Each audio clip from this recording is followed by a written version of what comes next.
Mathang sahi gi angan ba sarukta pangthokadoriba taranithoi suba Manipur Legislative Assembly gi mikhal nakchilapagolena rajniti tawriba singi maraktasu ahomba kaya lagli. Wangkai Assembly constituency da Congress gi mirep oinam gi damak akan mamongda bot ki lalong sangsiluraba Thangjam Arun ngasi nongmanani gi manungda laingak pairiba BJP da yauraba yana leire.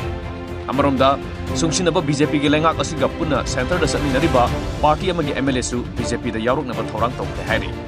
Tongan-tonganba hiram sing asigi matangda Tom TV na thajaba yaba mafamsingdagi phangba pawgi matunginadi Wangkai Kendra da mirep oinaba thorang tawriba Arun Enterprises gi mapu haina miyamna sakhangnariba Thangjam Arun tha asigi mangada BJP da yauraba yai hairi.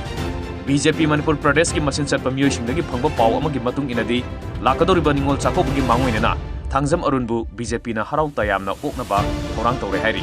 Nakalabaromda center da BJP gi lenga kasapinariba LJP gi MLA ama oiriba Langthabal Kendra gi MLA Karam Shyamsu party thadokga BJP da changlaba yai hairi. Iramasi gi matangda Karam Shyamna Tom TV da phongdorkiba pawgi source amagi matunginadi mahak LJP thadokuna National Party ama da yauragani hairi.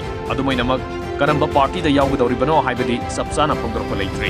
Chairakasida makhatana Tom TV na phangba atopa paw amagi matunginadi MLA Karam Shyam sakogu matungda BJP na harau taramna oknabasu thorang tawre hairi.